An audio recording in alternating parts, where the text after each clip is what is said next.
So அனைவருக்கும் வணக்கம். இந்த நம்ம வீடியோவில் பார்க்க போகிறது மேத்தமெட்டிக்ஸில் பர்சன்டேஜ் அண்ட் சிம்பிளிஃபிகேஷன் இந்த டாபிக் பார்க்கலாம்.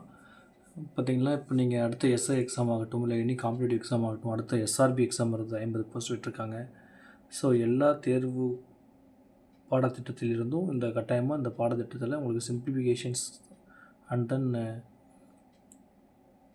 இன்னொரு டாபிக் பர்சன்டேஜ், இந்த 2 டாப்பிக்லையும் கட்டாயமாக கொஸ்டின்ஸ் கேட்பாங்க. ஸோ அதனால் என்ன மாதிரி கொஸ்டின்ஸ் கேட்க வாய்ப்பு இருக்குன்னு சொல்லிட்டு நான் உங்களுக்கு சில கொஸ்டின்ஸ்லாம் நான் உங்களுக்கு கொடுத்துருக்கேன், சரிங்களா?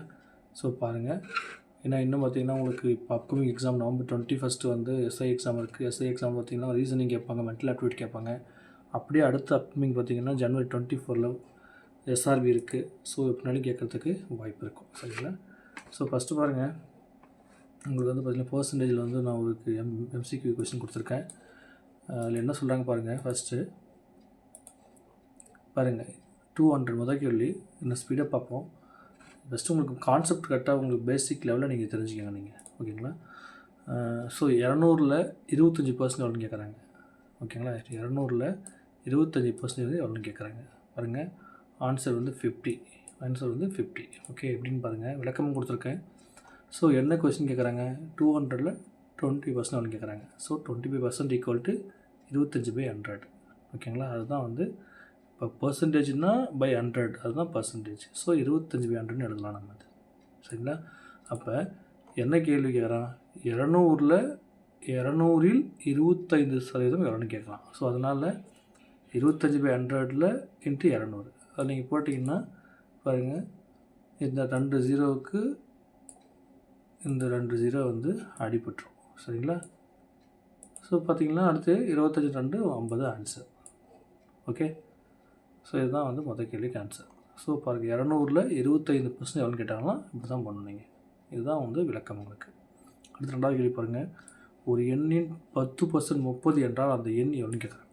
ஒரு எண்ணின் 30%, சாரி, ஒரு எண்ணின் 10% வந்து 30ன்னா,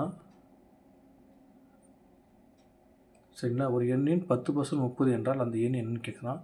ஏன் இவ்வளோ பேசிக் கொஸ்டினாக எடுத்திருக்கேன் அப்படின்னா, நான் நிறைய ஸ்டூடெண்ட்ஸ் வந்து பார்த்திங்கன்னா ஆர்ட்ஸ் படித்தவங்க இருப்பாங்க, சயின்ஸ் படித்தவங்க இருப்பாங்க. ஸோ மேக்ஸ் பற்றி அவங்களுக்கு தெரியாது. ஸோ அதனால் பேசிக்லேருந்து நம்ம கொஞ்சம் ஈஸியான டாப்பிக்லேருந்து கொஞ்சம் டஃப்பான டாபிக் நம்ம போகலாம், சரிங்களா? ஸோ 10% ஈக்குவல் டு 30னா அந்த என்னென்னு நினைக்கிறாங்க பாருங்கள். அப்போ 10%னா என்னென்னு ஃபஸ்ட்டு முன்னே சொன்ன மாதிரி 10%னா 10/100ன்னு அர்த்தம், சரிங்களா? 10%னா 10/100ன்னு அர்த்தம். அப்போ என்ன கேட்குறான்னா 10% ஈக்குவல் 30ன்னு சொல்கிறான். அப்போ 10/100 ஈக்குவல் டு 30, ஓகேவா? 10/100 ஈக்குவல் டு 30, இதுதான் அது ஆன்சர். பாருங்கள், 10 டிவைடட் பை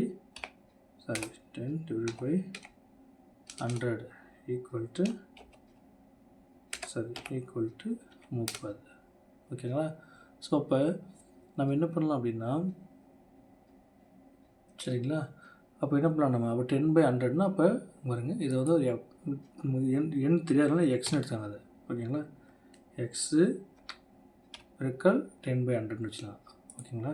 ஸோ இப்போ பாருங்கள், எக்ஸ் ஈக்குவல் டு என்ன வரும், இப்போ 100 மேலே போச்சுன்னா அப்போ பாருங்கள் 30 பெருக்கல் இந்த 100 மேலே போயிடும், டிவைடட் பை, ஓகேங்களா? டிவைடட் பை என்ன வரும், 10ன்னு வரும், சரிங்களா? அப்போ எக்ஸ் ஈக்குவல் டு 30 × 100/10. இப்போ இந்த ஜீரோவுக்கும் இந்த ஒரு ஜீரோவுக்கும் என்ன பண்ணலாம், நம்ம அடிச்சிடலாம். அடித்தோம் அப்படின்னா மீதி 300 கிடைக்கும் உங்களுக்கு, ஓகே? அப்போ ஆன்சர் 300, சரிங்களா? ஸோ இதுதான் நான் மீண்டும் சொல்கிறேன். ஏன் வந்து இவ்வளோ ஈஸியான கொஸ்டினை ஃபஸ்ட்டு எடுக்கிறேன் அப்படின்னா, நீங்கள் வந்து ஃபஸ்ட்டு மேக்ஸ்னால் ஒரு அடிப்படையாக என்னென்னு நீங்கள் தெரிஞ்சுக்கணும். ஏன்னா நிறைய பேர் மேக்ஸ் என்னென்னு தெரியாதனால தான் நான் பேசிக்காக வந்து போகிறேன், ஓகேங்களா? ஸோ பேசிக்கில் இப்படி தான் கேட்பாங்க. அப்போ ஒரு எண்ணின் 10% 30 என்றால் அந்த எண் என்னன்னு கேட்கலாம். அப்போ அந்த எண்ணுன்னா அது எக்ஸ்னு வச்சுக்கணும், ஓகேங்களா? அப்போ எக்ஸ் இன்ட்டு 10/100 ஈக்குவல் டு 30, ஓகேங்களா? அப்படி நீங்கள் போட்டு பார்த்தீங்கன்னா உங்களுக்கு ஈஸியாக உங்களுக்கு அது புரியும், ஓகே? ஸோ அடுத்து பாருங்கள், 80 என்பது எந்த எண்ணின் 20 மடங்கு. 80 என்பது எந்த எண்ணின் 20%ன்னு கேட்குறோம். அப்போ முன்னாடி சொன்ன மாதிரி 20% ஈக்குவல் டு இது இப்படி எழுதலாமா, 20/100 எழுதலாமா, ஓகேங்களா? 20% ஈக்குவல் டு 20/100ன்னு எழுதலாம் நம்ம. சரியா? அப்போ என்ன எண் கேட்குறான்? சரிங்களா? ஸோ முன்னாடி சொன்ன மாதிரி தான் இப்போ 20% அந்த 20%ல் வந்து 80 80 எவ்வளோன்னு கேட்குறாங்க. ஸோ அதே மாதிரி தான் முன்னாடி போட்ட மாதிரி x இன்ட்டு 20/100 ஈக்குவல் டு 80ன்னு எடுத்துக்கோங்க. அப்படி பார்த்தோம்னா x ஈக்குவல் டு 80 பெருக்கல் 100/20ன்னு போடும். அப்போ அந்த 20 பார்த்திங்கன்னா அந்த பாருங்கள் 20 வந்து 4 20 80 இருக்குது. ஓகேங்களா? அப்போ 4 இன்ட்டு 100 400 ஆன்சர். சரிங்களா? 4 இன்ட்டு ஓகேவா? 4 இன்ட்டு 100 400 ஆன்சர். சரிங்களா? ஸோ அடுத்த கேள்வி பாருங்கள். ஒரு பொருளின் விலை 500, அதில் 10% தள்ளுபடி அளிக்கப்பட்டால் தள்ளுபடி தொகை எவ்வளோன்னு கேட்குறோம். ஓகேங்களா? ஒரு பொருளின் விலை 500 ரூபா. அப்போ 500 ரூபா உடைய ஒரு பொருளை 10% தள்ளுபடி கொடுத்தா தள்ளுபடி தொகை எவ்வளோன்னு கேட்குறான். அந்த பொருளோட விலை கேட்கல. கொஷின் நல்லா நீங்கள் புரிஞ்சுக்கணும். சரிங்களா? ஸோ பாருங்கள், அப்போ 10% தள்ளுபடி தரோம். அப்போ 500 ரூபாவுடைய பொருளை 10% தள்ளுபடி தரோம். அப்போ 500 இன்ட்டு 10/100 இதுதான் 10%. 10/100 ஓகேங்களா? 10/100 இன்ட்டு 500. அப்போ இந்த பார்த்திங்கன்னா இந்த 2 ஜீரோவுக்கு 2 ஜீரோ கேன்சல் ஆகிரும். ஓகேங்களா? 2 ஜீரோவுக்கு 2 ஜீரோ கேன்சல் ஆகிரும் அப்படின்னா ஆச்சுன்னா 5 10 50. இதுதான் ஆன்சர். ஓகேங்களா? அப்போ தள்ளுபடி தொகை 10% வந்து 50 ரூபான்னு அர்த்தம். ஓகேங்களா? புரியுதுங்களா? புரியலைன்னா நீங்கள் கமெண்ட் பாக்ஸில் கமெண்ட் பண்ணுங்கள். ஓகே, சிம்பிள் தான். இப்போ 10% தள்ளுபடி சொல்கிறான். இப்போ 500 ரூபாயில் 10% எவ்வளோன்னு தெரியணும். இப்போ 10/100 இன்ட்டு 500. இந்த 100ல் 2 ஜீரோ இருக்கும். ஸோ 2 ஜீரோவுக்கும் இது உங்களுக்கு கேன்சல் ஆகிடும். அப்போ 50 ரூபா. சப்போஸ் கொஸ்டின் பார்த்தீங்கன்னா ஒரு பொருளின் விலை 500 ரூபா, 10% தள்ளுபடி கொடுத்தா அந்த பொருளோட விலை எவ்வளோன்னு கேட்போம். அப்படி கேட்டோம்னா மொத்த விலை 500 ரூபா. ஸோ தள்ளுபடி விலை 50 ரூபா போச்சுன்னா இந்த ஆன்சர் வந்து 450 ரூபா. சரிங்களா? ஸோ அந்த மாதிரியும் கேட்பாங்க, பார்த்துக்குங்க. அடுத்து பாருங்கள். ஒரு மாணவன் 600 மதிப்பெண்களில் 450 பெற்றால் அவனுடைய சதவீதம் கேட்கலாம். ஒரு மாணவன் வந்து மொத்த மதிப்பெண்கள் 600. இப்போ சிபிஎஸ்சிலாம் இருக்குது இல்லைங்களா? அதில் வந்து 600 மதிப்பெண் வச்சிங்களேன். அப்போ அந்த 600 மதிப்பெண்களில் 450 வாங்கினா எப்படி? அப்போ ஃபஸ்ட்டு என்ன பண்ணணும்? மொத்த மதிப்பெண்ணை கீழே போடணும். மொத்த மதிப்பெண் வந்து கீழே போடணும். ஓகேங்களா? இந்த பாருங்கள், மொத்த மதிப்பெண் வந்து 450/600. ஓகே, இப்போ எவ்வளோ பர்சன்ட் கேட்கலாம். அப்போ 450/600 இன்ட்டு 100. சரிங்களா? அப்படி பார்த்தோம் அப்படின்னா இந்த 2 ஜீரோ இருக்கு இல்லையா? அந்த 2 ஜீரோவுக்கும் இந்த 2 ஜீரோ கேன்சல் ஆகிரும். ஓகேங்களா? அப்படி போட்டிங்கன்னா உங்களுக்கு 75% வரும் உங்களுக்கு. சரிங்களா? இந்த 2 ஜீரோவுக்கு இந்த 2 ஜீரோ வந்து கேன்சல் ஆகிரும். ஸோ மீதி 450/6 இருக்கும். ஓகேங்களா? 450/6. ஓகேங்களா? அப்போ ஒரு 6 6 7 42, இந்த 7 மீதி 3 30 30 5 30. ஸோ 70% வந்து பார்த்திங்கன்னா அவருடைய மதிப்பெண் வாங்குறாரு. ஓகேங்களா? அப்போ மொத்தம் 600 மதிப்பெண்களில் 450 ரைட் பண்ணால் இதுதான் மெத்தேடு. ஓகேங்களா? மொத்த மதிப்பெண்ணை கீழே பண்ணணும், வாங்கின மதிப்பெண்ணை மேலே பண்ணணும். சரிங்களா? பார்த்துக்கோங்க. அடுத்து பாருங்கள். ஸோ 15% அப்படின்னா எவ்வளோன்னு கேட்கலாம். 15% எவ்வளோன்னு கேட்கலாம். எல்லாமே பேசிக் கொஸ்டின்ஸ். ஏன்னா இப்போ தான் வந்து மேக்ஸே பார்க்குறவங்களுக்கு இதெல்லாம் ரொம்ப புதுசாக இருக்கும். சரிங்களா? ஸோ 15%ல் அப்படின்னா எவ்வளோ கேட்கலாம்னா 15/100 முன்னே சொன்னோம் இல்லையா? 15/100 கொடுத்துருக்கான். அதையும் இன்னும் ஷார்ட் பண்ணி 3/20 கொடுத்துருக்கான். ஆன்சர் பாருங்கள். ஓகேங்களா? 15/100. ஸோ 5ஆல் அடிக்கலாம். அப்போ 3 15 22 20 100 எடுத்து என்ன போடாதீங்க, இதை போட்டக்கூடாதீங்க. 15%னா 15/100ன்னு போடக்கூடாது. அது சுருக்கிட்டீங்க அப்படின்னா உங்களுக்கு 3/20 கிடைக்கும். சரிங்களா? 3/20 உங்களுக்கு கிடைக்கும். எப்படின்னா பாருங்கள், 3 15 25 100. சரிங்களா? ஓகே, அடுத்து பாருங்கள். ஒரு எண்ணின் 40% ஈக்குவல் டு 120னா அந்த எண் கேட்கலாம். ஒரு எண்ணோட 40% ஈக்குவல் டு 120.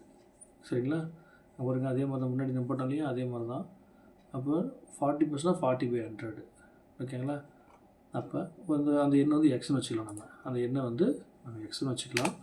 முன்னாடி போட்ட மாதிரி தான். கேபிட்டல் எக்ஸு பெருக்கல் 40%. அப்போ 40 டிவைடட் பை, சரிங்களா? ஸோ அப்போ முன்னாடி சொன்ன மாதிரி தான் கொஸ்டின் வந்து ஒரு எண்ணின் 40% ஈக்குவல் டு 120னா அந்த எண் என்னன்னு கேட்குறான். ஓகேங்களா? அப்போ ஒரு எண்ணோட 40% 120 அதை கொடுத்துட்டாங்க பாருங்கள். அப்போ எக்ஸ் இன்ட்டு 40% 40/100ன்னு சொல்லலாம். அப்போ 40/100 வேல்யூ வந்து 120. இதுதான் என்னோட 40% ஈக்குவல் டு 120 கணக்கு. அப்போ அந்த எண் எக்ஸ்னு வச்சுக்கிறோம். அப்போ 120 இன்ட்டு 100 இங்கே மேலே போயிடுது பை 100 கீழே வந்துடுது. சரிங்களா? So over 40 40 over 40 40 3 40 120. சரிங்களா? ஸோ இப்போ 3 இன்ட்டு 100 ஆன்சர் வந்து 300. ஓகே, இதுதான் ஆன்சர். கொடுத்துருக்கோம் பார்க்கலாம். ஆன்சர் வந்து 300. சிம்பிள் தான், கொஞ்சம் நீங்கள் யோசித்து நீங்கள் போடணும். சரிங்களா? அடுத்து பாருங்கள், ஒரு விலையின் 25% 200 என்றால் முழு விலை என்னன்னு கேட்கலாம். ஒரு விலையோட 25% 200னா முழு விலையான்னு கேட்கலாம். சிம்பிள் தான். இப்போ 25% தான் 25/100. ஓகேங்களா? அப்போ முழு விலைன்னா எவ்வளோ பாருங்கள். முழு விலை ஈக்குவல் டு முன்னாடி சொன்னோம் இல்லையா, அந்த முழு விலை எக்ஸ்னு வச்சுக்கலாம் நம்ம. இப்போ 25% கொடுத்துக்கலாம் நமக்கு. ஸோ நம்ம முன்னாடி போட்டது தான். ஸோ ஆல்ரெடி 200 வச்சுருக்கோம் நம்ம. இன்னும் இங்கே வந்து 20/100 இருக்கு இல்லையா, அந்த 100 மேலே போச்சுன்னா 100/25 மாறிடும். அப்போ ஓவர் 25/25. ஓகேங்களா? 200 வந்து எத்தனை 25 இது 8/25 இருக்கும். ஓகேங்களா? 8/25 200. சரியா? So 8 × 100 800 answer. டவுட் இருக்குங்களா? கரெக்டாக போய் பார்த்துக்கோங்க. 25% வந்து 25/100 எழுதலாம். அப்போ அந்த முழு விலை வந்து எக்ஸ்னு வச்சுக்கலாம். அப்போ எக்ஸ் ஈக்குவல் டு எவ்வளோ, X equal to X into 25/100 equal to 200. இதுதான் முழு எண். அப்போ எக்ஸ் அப்படி வச்சுக்கோனா அந்த 100 சமக்கு ஈக்குவலுக்கு அதாட்டு போனால் என்ன ஆகும், வகுத்தில் இருக்கிறது பெருக்கல்ல மாறும். ஓகேங்களா? சரி, அடுத்து பாருங்கள். 60 என்பது 150 எத்தனை சதவீதம்? 60 என்பது 150 எத்தனை சதவீதம்? ஓகேங்களா? அப்போ மொத்தம் 150 கேட்டான். அப்போ 1/3, அதாவது 3 1 பங்கு அப்படின்னா எப்படி எழுதுவீங்க? அதாவது 3 1 பங்கு அப்படின்னா கீழே 3 போடணும், மேலே 1 போடணும். சரிங்களா? கீழே 1 மேலே 3. ஓகேவா? ஸோ இதுதான் என்னது, 3 1 பங்கு. ஓகேங்களா? இதுதான் 1/3 தான் 3 1 பங்கு. ஸோ அந்த மாதிரி தான் இது. அப்போ 60 என்பது 150 எத்தனை சதவீதம்னா, இப்போ கீழே 150 மேலே 60. அப்போ இன்ட்டு 100 40%. ஓகேங்களா? 4 0 0 கேன்சல் ஆயிரும். 2 3 6 5 15 நீங்கள் போட்டு பார்த்தீங்கன்னா உங்களுக்கு என்ன ஆகும், 40% உங்களுக்கு கிடைக்கும். சரிங்களா? அடுத்து பாருங்கள். ஒரு எண்ணை 20% அதிகரித்தால் புதிய எண் 240 ஆகுது.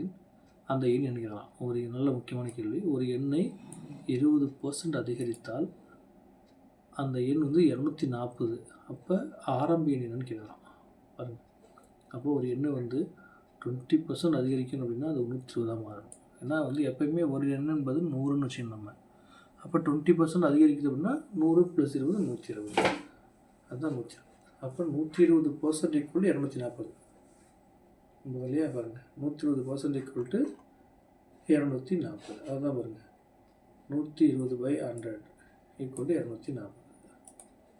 நம்ம முன்னாடி பட்டிலேயே அந்தளவுக்கு வந்துடும் நமக்கு. அப்போ 120 அப்போ அசல் பார்த்திங்கன்னா அப்போ 240 100 வந்து இப்போ கீழே டினாமினேட்டர் இருக்கிறது மேலே போனால் மேலே வந்து வந்துடும், தொகுதியில் வந்துடும். சரிங்களா? அப்போ 240 × 100/120 ஓவர் 120 120 240 × 120 220. ஓகேங்களா? அப்போ 2 × 100 200.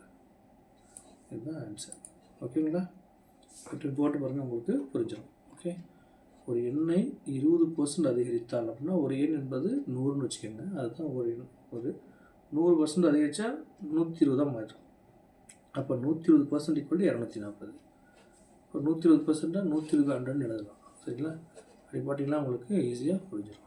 ஓகே, அடுத்து பாருங்கள். ஒரு பொருளின் விலை 10% குறைக்கப்பட்டு 900 ஆகுதில் ஆரம்ப விலைன்னு கேட்கலாம். ஒரு பொருளின் விலை 10% குறைக்கிறாங்க. அப்போ ஒரு பொருளோட விலை 10% குறைக்கணும்னா பாருங்கள், 10% குறைப்புன்னு சொல்லிட்டான். இவங்க முன்னாடி வந்து 20% அதிகரிக்குன்னு சொன்னால் இப்போ குறைப்புன்னு சொல்கிறான். அப்போ 90%. ஓகேங்களா? அப்போ 90% பாருங்கள், 90% 90/100 ஈக்குவல் டு 900 ஆகுது. ஓகேங்களா? இப்போ நீங்கள் போட்டிங்கன்னா மீண்டும் அந்த ஆன்சர் வந்துடும் உங்களுக்கு. அப்போ 90% 90/100 போடுறோம். அசல் விலை இன்ட்டு 90/100 ஈக்குவல் டு 900. இப்போ நீங்கள் என்ன பண்ணலாம், 100 மேலே போட்டோம்னா இப்படி வந்துடும். ஓகே, 900 × 100/90. ஒரு ஜீரோ கேன்சல் ஆகிரும். வரும்போது அப்போ 1000. இதை நீங்கள் அடிச்சிங்கன்னா உங்களுக்கு 1000 கிடைக்கும். சரிங்களா? பாருங்கள், ஒவ்வொரு 90 90 எவ்வளோ 10 90 900, 10 90 900 ஆகும். ஓகேங்களா? இப்போ அடிச்சிங்கன்னா உங்களுக்கு 1000 கிடைக்கும். ஓகே, முன்னாடி வந்து ஒரு எண்ணை அதிகரிக்கிறதுனால 120 100 + 20, இது 10% குறையிறதுனால 100 - 10 90%. இப்போ பார்த்தீங்கன்னா உங்களுக்கு ஈஸியாக புரிஞ்சிடும். சரிங்களா? ஸோ அடுத்து பாருங்கள், 5% ஆஃப் 800. ஓகேங்களா? அதாவது 800இல் 5% எவ்வளோ கேட்கலாம். ஓகேங்களா? 800ல் 5% எவ்வளோ கேட்கலாம். அப்போ 5%-ஐ 5/100 எழுதணும் நம்ம. ஓகேங்களா? 5/100 எழுதணும் நம்ம. ஓகே, அப்போ 5/100 × 800 இதை போட்டிங்கன்னா உங்களுக்கு என்ன கிடைக்கும்? உங்களுக்கு 40 கிடைக்கும். இந்த 2 0க்கும் 2 0 கேன்சல் ஆயிரும். ஸோ 8 × 5 40. சரிங்களா? 8 × 5 40 உங்களுக்கு ஆன்சர் கிடைக்கும். ஓகேங்களா? ஸோ அடுத்து பாருங்கள், 72 என்பது 18இல் எத்தனை சதவீதம்? முன்னாடி சொன்னோம் இல்லையா, 72 என்பது 18இல் எத்தனை சதவீதம் கேட்கலாம். 72 என்பது 18இல் எத்தனை சதவீதம்? அப்போ 18ல் 72 போது 18 கீழே வந்துடணும், மேலே 72 போயிடணும். அப்போ 18/72 × 100 போட்டிங்கன்னா உங்களுக்கு 400% வரும். 400% உங்களுக்கு வரும். சரிங்களா? புரியுதுங்களா? பார்த்து பாருங்கள், ஒரு மாணவன் 40% மதிப்பெண் பெற்று 200 மதிப்பெண்கள் பெற்றால் மொத்த மதிப்பெண் எவ்வளோன்னு கேட்கலாம். ஒரு மாணவன் 40 மதிப்பெண் பெற்று பாருங்கள், ஒரு மாணவன் 400 மதிப்பெண் பெற்று 200 மதிப்பெண்கள் பெற்றால், 40% மதிப்பெண்கள் பெற்று 200 மதிப்பெண்கள் பெற்றால் மொத்த மதிப்பெண் கேட்கலாம். ஓகேங்களா? ஆன்சர் பாருங்கள். அப்போ 40% வந்து 40/100 நம்ம எழுதலாம். ஓகேங்களா? 40% 40/100 எழுதணும் நம்ம. அப்போ 40/100 மார்க்ஸ் தான் எவ்வளோ? 200. ஓகேங்களா? நம்ம முன்னாடி போடுவோம் இல்லையா, அப்போ 200 × 100/40. இதை நீங்கள் அடிச்சிங்கன்னா ஓர் 40 40 எவ்வளோ வரும்? 540 200. ஓர் 40 40 540 200. அப்போ 5 × 100 500. ஓகேங்களா? இதுதான் ஆன்சர். ஓகே, சரி அடுத்து பாருங்கள். இப்போ 12.5% எவ்வளோ கேட்கலாம். 12.5%னா 12/5/100. இதை நீங்கள் அடிச்சிங்கன்னா உங்களுக்கு இந்த ஆன்சர் கிடைக்கும், 1/8 கிடைக்கும். ஓகே, அடுத்து பாருங்கள்,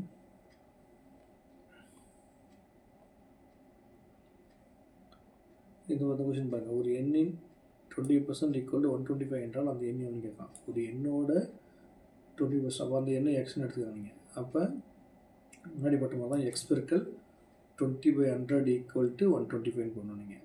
ஓகேங்களா? அப்போ எக்ஸ் இங்கே வச்சிங்கன்னா 120 எழுதணும்னா 125 100/25 ஆகும். ஓர் 25 25 I25 125. ஓகேங்களா? ஓர் 25 25 I25 125. இதில் அடிச்சிங்கன்னா உங்களுக்கு ஆன்சர் உங்களுக்கு 500 கிடைக்கும். ஓகே, ஸோ இதுதான் வந்து பார்த்திங்கன்னா பர்சன்டேஜ் கணக்கு. சரிங்களா? பர்சன்டேஜ் கணக்கு இவ்வளோ தான்.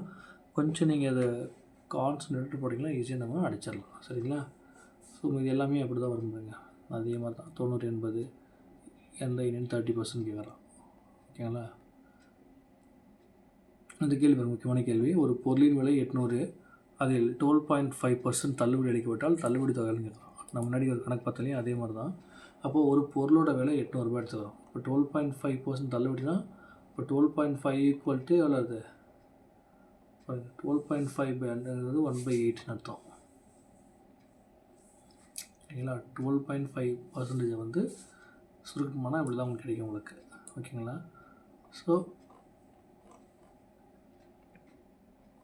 சரிங்களா?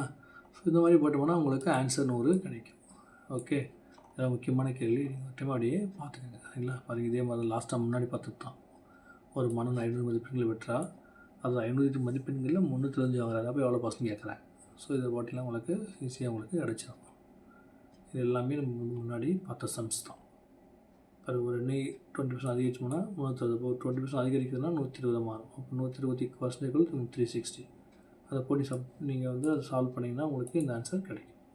அதே 10% குறைக்கப்படுது அப்படின்னா 100 10 குறைச்சா 90 ஆயிரும். ஓகேங்களா? அப்போ 90% = 720. ஓகே, இப்படி போட்டிங்கன்னா உங்களுக்கு ஈஸியாக உங்களுக்கு வந்துடும். சரிங்களா? ஸோ இதுதான் வந்து உங்களுக்கு பார்த்திங்கன்னா இந்த கொஸ்டின் பாருங்கள். பர்சன்டேஜ் பாருங்கள். ஒரு வகுப்பில் 40% மாணவர்கள் மாணவர்கள் பெண்கள் 2 பேர் இருக்கிறாங்க. ஓகேங்களா? பெண்கள் இருக்கிறாங்க. மொத்த மாணவர்கள் 250. மொத்த மாணவர்கள் 250ல் பெண்களுடைய எண்ணிக்கை எவ்வளோன்னு கேட்குறாங்க. சரியா? நல்ல கொஸ்டின்ஸு. ஸோ வகுப்பில் வந்து 40% இருக்காங்க. மேல் அண்ட் ஃபீமேல் 40% இருக்காங்க. அதில் 250 மெம்பர்ஸ் வந்து பார்த்திங்கன்னா ஜென்ஸு. இதுதான் நமக்கு கீ. அப்போ இந்த 40%ல் 250 எவ்வளோன்னு பார்க்கணும். சரிங்க? 40% ஆஃப் 250. அப்போ 40/100 இன்ட்டு 250. இதை போட்டால் அவங்களுக்கு 100. ஓகேங்களா? அப்போ 40% மாணவர்கள் வந்து பெண்கள். மொத்தமாக 250 என்றால் பெண்கள் எண்ணிக்கை எவ்வளோன்னு கேட்குறாங்க. அப்போ 100 தான் வந்து பெண்கள். அப்போ ஜென்ஸ் வந்து 250 பேர் இருப்பாங்க. பெண்கள் வந்து பார்த்திங்கன்னா உங்களுக்கு 100 மெம்பர்ஸ் இருப்பாங்க. சரிங்களா? ஸோ ஒன்ஸ் நீங்கள் போட்டு பார்த்தீங்கன்னா உங்களுக்கு ஈஸியாக புரிஞ்சிடும். ஓகே. ஸோ இதுதான் வந்து உங்களுக்கு பர்சன்டேஜு. பாருங்கள், 1000க்கு வாங்கி லாபத்தில் வைக்கிறார். 1000க்கு வாங்கி லாபத்தில் வைக்கிறாருன்னா விற்பனை விலை எவ்வளோன்னு கேட்குறாங்க. ஓகேங்களா? ஸோ அதுவும் பாருங்கள், விற்பனை விலை போட்டு பாருங்கள் எவ்வளோ விற்றாரு. 1000 ரூபாய்க்கு பொருள் வாங்குறாரு. எவ்வளோ லாபிக்கிறார்? 20%. அப்போ 20%னா 200 அர்த்தம். ஓகேங்களா? பாருங்க, 20% 1000. அதாவது 20%. 1000ல் 20% லாபம் வைக்கிறாரு. அப்போ 20/100 இன்ட்டு 1000 போட்டிங்கன்னா உங்களுக்கு 200 கிடைக்கும். அப்போ 1200 உங்களுக்கு அதனுடைய விற்பனை விலை வந்து 1200 வைக்கிறாரு. அப்போ ஒரு பொருளை 1000க்கு வாங்கி 1200 விற்றோம்னா எவ்வளோ கிடைக்கும்? 20% லாபம் கிடைக்கும். சரிங்களா? ஸோ இந்த மாதிரி தான் வந்து கொஸ்டின்ஸ் கேட்போம் பர்சன்டேஜில். ஸோ போட்டு ப்ராக்டிஸ் பண்ணி பாருங்கள், உங்களுக்கு வந்து ரொம்ப யூஸ்ஃபுல்லாக இருக்கும். சரிங்களா? தேங்க்யூ.